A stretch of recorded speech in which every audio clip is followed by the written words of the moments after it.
सासूबाई एवढे कांदे चिरून देता का? सुनबाई तू काय मला नाही तर निपुरगी समजली का? सासूबाई हे करा, सासूबाई ते करा. माझं काय वय राहिलंय का आता काम करायचं? ती शेजारची कमली बघ, तिचं बी माझ्या बरोबरच लग्न झाले.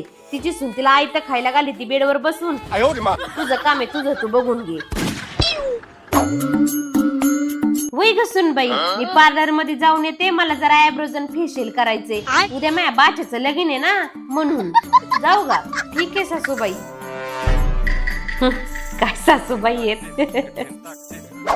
सासूबाई मी माहेराला गेले होते ना, तेव्हा मम्मीने तुमच्यासाठी साडी दिली. वय ग सुनबाई, तुझ्या आईला म्हणावा जरा चांगल्या साड्या देत जा ना मला. जरा टिकल्या बिकल्या असलेल्या साड्या देत जा. ही असली काय म्हाताऱ्या माणसावाने साड्या देती ग? मी काय एवढी म्हातारी का एवढ्या अशा म्हाताऱ्या माणसावाने साड्या घालायला? काय रंग आहे बघ धडाना गोडाचा. जरा चांगल्या साड्या आणीत जा. वय हो सासूबाई, मी जेव्हा तुम्हाला घरात कामात मदत करा म्हणते तेव्हा तुमचं गुडघं दुखत्यात, हातपाय दुखत्यात, तेव्हा तुमचं वय झालेलं असतं. जिथं कुठं फॅशन आणि मेकअपची वेळ येते तेव्हा तुम्ही 18 वर्षाच्या पुरींना सुद्धा मागं टाकीता. वा सासूबाई वा.